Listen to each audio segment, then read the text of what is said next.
Hi, I was asked to do just a real quick video about tatting. I want to show you this piece of tatting.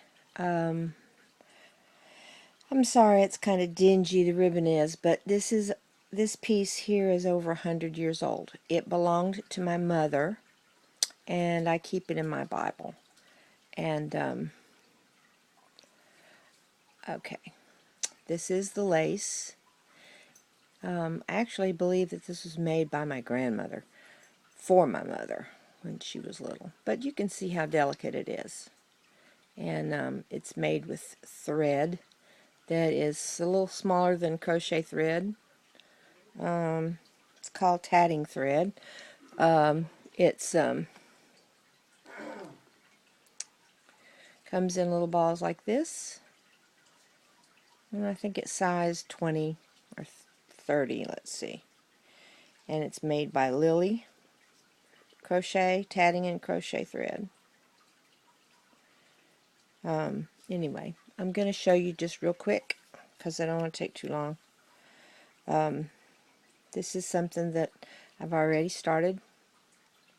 And in order to tat, I'm not going to make a real tutorial, but in order to tat, you're going to make a circle around your fingers like this. Then you take your tatting shuttle and you're going to go underneath the thread to make your first loop, and then you go underneath the thread with this and then pull it out through the top and through here. And that makes your first half of your knot. To make the second half, you're going to go over the top and out the bottom, and that's going to make another, it's a slip knot is what it is.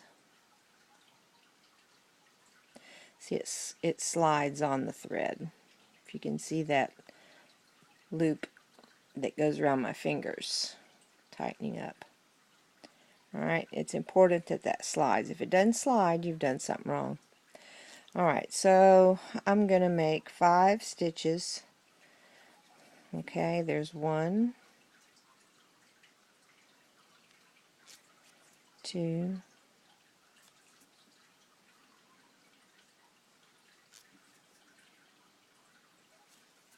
3,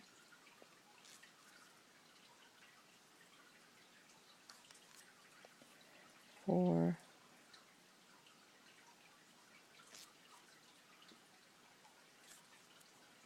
and 5. Okay.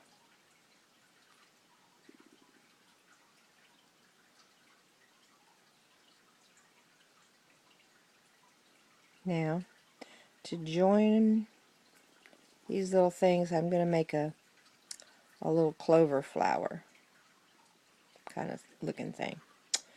Alright, you see these picots on this right here. They're made by drawing up thread on a loop. Well, to join these flowers, I'm going to draw this thread right here through there. Put my shuttle through.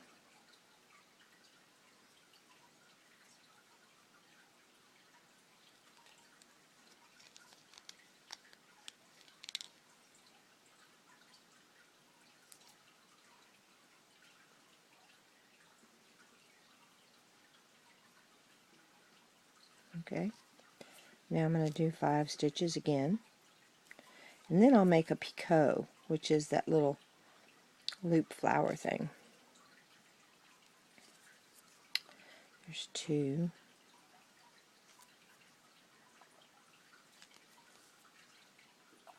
3, 4, and then 5. Okay. So to make a picot, you make a stitch just like normal, only you leave a space. You don't draw it all the way up snug. And when you do that, it makes a little loop, and that's called a picot. That's called a picot stitch.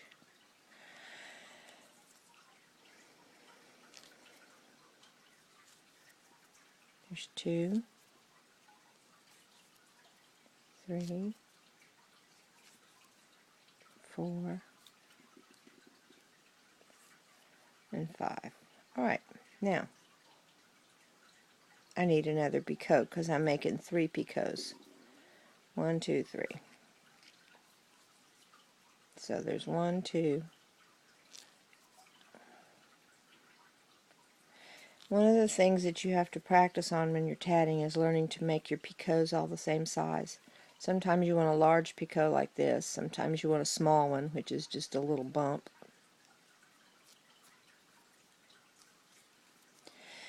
Practice your stitches, getting them even. Your slip knots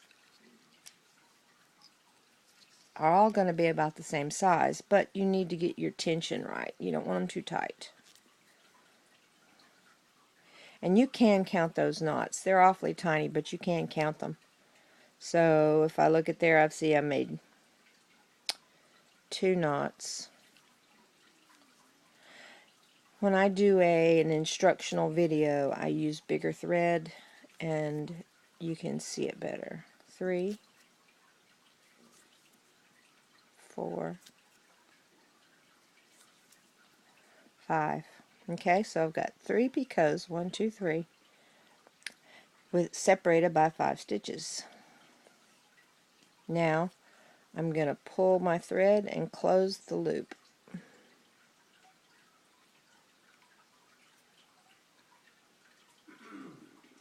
And if I can get my little tail out of the way,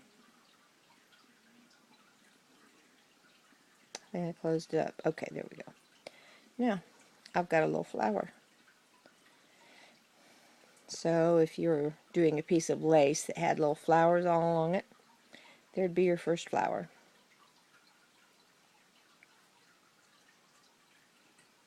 Okay, now like I said, when I do an instructional video, I'll do it with bigger thread so that you can actually see the knots. But that is your first, that's your flower with the little picots on it.